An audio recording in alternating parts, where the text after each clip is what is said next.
Hello dear students, class 11th। आपको इस lockdown की कंडीशन में मैं वीडियो लेक्चर प्रोवाइड कर रहा हूँ। और आज का जो वीडियो लेक्चर है डियर स्टूडेंट्स वो है लिमिटिंग रिएजेंट पे। मुझे लगता है कि एम्पिरिकल फार्मूला, मॉलिक्यूलर फार्मूला के क्वेश्चंस आपने लगा लिए होंगे। आपने डाउट्स नहीं पूछे। मुझे लगता है कि आपको या तो सारे कॉन्सेप्ट क्लियर हो गए। अगर कोई क्वेश्चन फंस रहा हो तो मुझे जरूर पूछें। मैं आज आपको लिमिटिंग रिएजेंट पढ़ाने वाला हूँ। लिमिटिंग रिएजेंट हमारी डेली लाइफ में बहुत ही इंपॉर्टेंट रखता है डियर स्टूडेंट्स। जैसे आप अपने घर पे चाय बनाना, 10 लोग आ गए, आपको चाय बनाना है तो क्या करेंगे? आपके घर में दूध है, चीनी भी है ना, मिल्क है, शुगर है, टी भी है, मतलब चाय की पत्ती भी है, गैस सिलेंडर भी है, सब कुछ है। ठीक है, चाय बनाने गए, लेकिन संजोग ऐसा हुआ कि दूध सिर्फ 2 ही कप है और चाय पीने वालों की संख्या जो है वो 10 है। चीनी पर्याप्त है, 2 किलो है, चाय की पत्ती भी आधा किलो है, 500 ग्राम है, 500 केजी ग्राम है। तो अब क्वेश्चन ये उठता है कि क्या वो शुगर, वो जो टी है, वो चाय बनाने में आपकी मदद करेगा? नो डाउट, एकदम सही। लेकिन किसने आपके प्रोडक्ट फॉर्मेशन को लिमिट किया? मिल्क ने। कैसे? मिल्क सिर्फ 2 ही कप है तो चाय कितनी? मैक्सिमम 1 ही कप तो बनाएंगे। आपके पास चीनी भी पड़ी हुई है, चाय की पत्ती पड़ी हुई है, नहीं बना सकते। मतलब मिल्क ने क्या किया?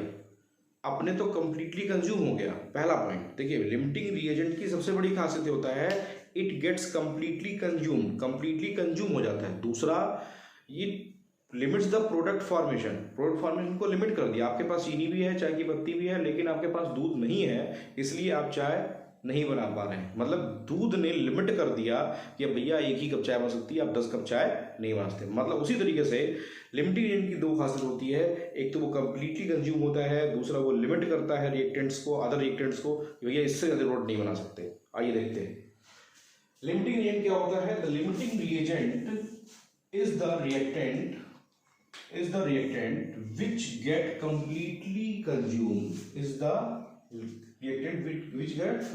consumed in the chemical reaction under consideration and whose amount of products formed in the reaction and whose amount of the product formed in the whose amount limits the which and whose amount limits the amount of product whose amount limits the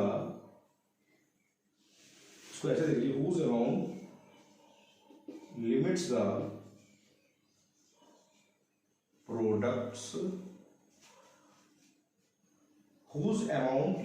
products approx amount of products, या जिसके amount क्या करता है, limit करता है product को।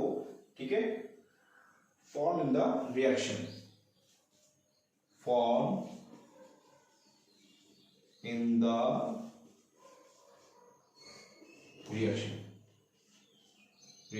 मतलब limiting agent की 2 खासियत। पहला, एक तो वो कंप्लीटली कंज्यूम होगा। सेकंड थिंग इज वो whose amount limits the product form in the reaction, product formation को लिमिट करता है, तो उसे लिमिटिंग रिएजेंट कहते हैं। फॉर एग्जाम्पल आइए देखते हैं, एक एग्जाम्पल ले लेते हैं। जैसे ए, या कोई एग्जाम्पल लेते हैं, C+O2 gives out CO2। एक छोटा सा एग्जाम्पल लिया, C+O2 gives out CO2। ठीक है, अभी अकॉर्डिंग टू रिएक्शन देखा जाए, कार्बन कितना ग्राम होता है भैया? 12 ग्राम। ऑक्सीजन कितना है? 32 ग्राम। ये कितना बन रहा है? 44 ग्राम।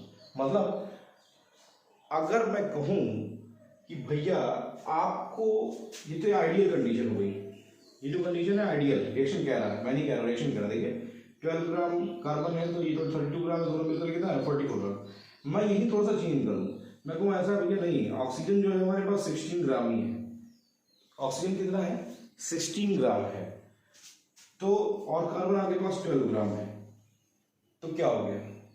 आप जो CO2 बनाएंगे, क्या वो अप्रॉक्स 44 ग्राम बनेगा? कभी नहीं बनेगा। क्यों? क्योंकि अकॉर्डिंग टू रिएक्शन मिनिमम कितना चाहिए उसको? 32 ग्राम चाहिए ही चाहिए, लेकिन हमारे पास है कितना? 16 ग्राम। मतलब कौन कम है? ऑक्सीजन कम है। तो ऑक्सीजन कम है तो जो कम होता है, कम होगा वही तो लिमिट हो रहेगा। तो इसलिए यहाँ पे ऑक्सीजन क्या है? Limiting reagent. लिमिटिंग रिएजेंट किसे कहते हैं? विच लिमिट्स द प्रोडक्ट फॉर्मेशन। तो जितना अमाउंट चाहिए उससे कम हो गया, उसे क्या बोलेंगे? अभी मैं इसकी जगह पे ये 32 ग्राम ही रखता हूँ, इसमें नहीं चेंज करता, इसको करता सिर्फ तब क्या करते हैं, तो ये लिमिटिंग रिएजेंट हो जाता है। तो लिमिटिंग रिएजेंट का मतलब जो क्वांटिटी में कम हो और कंप्लीटली रिएक्शन में कम यूटिलाइज हो जाता हो, उसे क्या बोलते हैं, लिमिटिंग रिएजेंट कहते हैं। आइए और एग्जांपल देखते हैं, आइए एग्जांपल और देखते हैं। A + B2 gives out AB2। ये क्वेश्चन दे रखा है, एनसीईआरटी का है, इसको सॉल्व भी करेंगे आप। तो इसमें क्या क्या रखा है, इसमें क्या रखा है कि एक रिएक्शन है A + B2 gives out AB2 और आपके पास क्वेश्चन देखे रखा है 300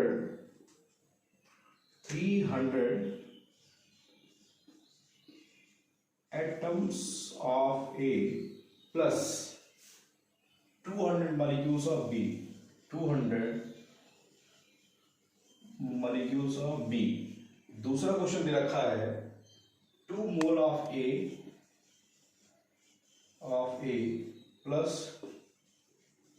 3 मोल ऑफ B, ठीक है, 3 mole of B।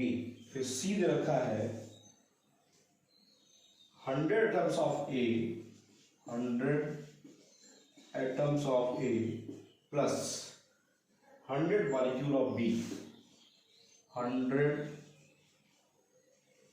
molecules of B।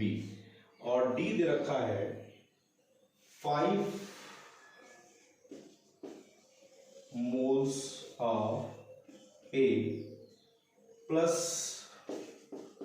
2.5 moles of B। इतने क्वेश्चन दे रखा है। अब क्वेश्चन आपसे ये है कि कौन लिमिटिंग रिएजेंट है और कौन एक्सेस रिएजेंट है। यही क्वेश्चन आपसे रिक्वायर्ड है कि आपको इन चारों ऑप्शंस में से आइडेंटिफाई करने हैं कि कौन कौन से लिमिटिंग रिएजेंट है और कौन किस कंडीशन में ए लिमिटिंग रिएजेंट है और कौन बी लिमिटिंग रिएजेंट है, ठीक है ना। तो अगर देखा जाए तो वही देखते हैं, ऐसे क्वेश्चन को सॉल्व करने के लिए हमको आइडेंटिफाई करना है कि कौन सा लिमिटिंग एजेंट है। तो आगे ये रिएक्शन को देखते हैं। According to reaction when one atom of A reacts with 1 molecule of B2 then 1 molecule of AB2 is formed। Clear, मतलब अगर एक एटम A है, एक मॉलिक्यूल B2 है, तो हमको कितना मिलता है, AB2 मिलता है। तो आइए देखते हैं, यहाँ क्या है, 300 एटम A है और 200 मॉलिक्यूल ऑफ B है। अकॉर्डिंग टू क्वेश्चन कितना, अगर ये एक मोल B होना चाहिए, यहाँ पे क्या है 300 एटम A और 200 मॉलिक्यूल ऑफ B, तो कौन कम है भाई, दोनों एक एक की रेशियो होनी चाहिए। यहाँ पे 300 तो ये 200 है, तो ये क्या हो जाएगा, ये हो जाएगा आपका LR मतलब लिमिटिंग रिएजेंट और ये हो जाएगा XR का मतलब एक्सेस रिएजेंट। सॉल्व में एक्सेस क्यों हुआ भाई, 1 atom A 1 molecule of B2 session करेगा, लेकिन अकॉर्डिंग टू रिएक्शन यहाँ क्या होगा 300 एटम या 200, तो कौन कम, ये कम हो गया। यहाँ देखिए ये 2 मोल ऑफ A दे रखा और यहाँ कितना दे रखा है 3 मोल ऑफ B, तो कौन ज्यादा है, ये ज्यादा है, तो ये क्या हो जाएगा XR और ये क्या हो जाएगा LR। ये 2 मोल है तो कम हो गया ये। इसको देखिए 100 atom of A 100 molecule of B, दोनों 1:1 के रेशियो में दे रखे हैं, तब क्या होगा, कोई ज्यादा नहीं है, दोनों इक्वल अमाउंट में है। मतलब इस क्वेश्चन में नो LR, मतलब लिमिटिंग एजेंट है ही नहीं है तीसरे ऑप्शन में। क्यों, क्योंकि दोनों में नंबर ऑफ एटम्स क्या है, देखिए सेम है, जो चाहिए वो है। अकॉर्डिंग टू रिएक्शन 1 1 चाहिए, 1 1 है, ठीक। याद रखिए ये 5 मोल्स ऑफ A है, ये कितना है 2.5 मोल्स ऑफ B है, तो कौन कम है। अकॉर्डिंग टू रिएक्शन अगर ये 2.5 मोल है तो इसको भी 2.5 मोल होना चाहिए, है कि नहीं। बचेगा कौन, ये बचा रह जाएगा, तो ये हो जाएगा XR मतलब एक्सेस रिएजेंट और ये क्या हो जाएगा, लिमिटिंग रिएजेंट हो जाएगा। तो आई होप ये क्वेश्चन आपको समझ में आ गए होंगे। तो एक्सेस और लिमिटिंग रिएजेंट पे कॉन्सेप्ट पे आप क्वेश्चन कर लेंगे। तो आज इस टॉपिक को आप अच्छे से पढ़ लीजिए। मैं आपको इसके न्यूमेरिकल्स कल कराऊंगा, एक्सेस रिएजेंट और लिमिटिंग एजेंट पे 2-3 न्यूमेरिकल एनसीईआरटी में दिए हुए भी हैं, तो हम लोग करेंगे। आज का टॉपिक जो है वो सिर्फ यहीं तक के लिए। डियर स्टूडेंट्स, ये टॉपिक बहुत ही इंपॉर्टेंट है, इस पर न्यूमेरिकल्स IITs में बहुत आते हैं, IIT के क्वेश्चन बहुत ज़्यादा पूछे जाते हैं। तो कल हम लोग उसके न्यूमेरिकल कॉन्सेप्ट को लगाएंगे। हाँ, अगर आपको कोई एम्पिरिकल फार्मूला, मॉलिक्यूलर फार्मूला कोई क्वेश्चन फंसता है तो आप उसे पूछ सकते हैं, ठीक है। Thanks for watching my video. Now the next lecture will be uploaded on next day and the topic is numerical concept of limiting reagent and the today topic is limiting reagent, ठीक है। Thanks for watching, like और comment करना मत भूलिएगा।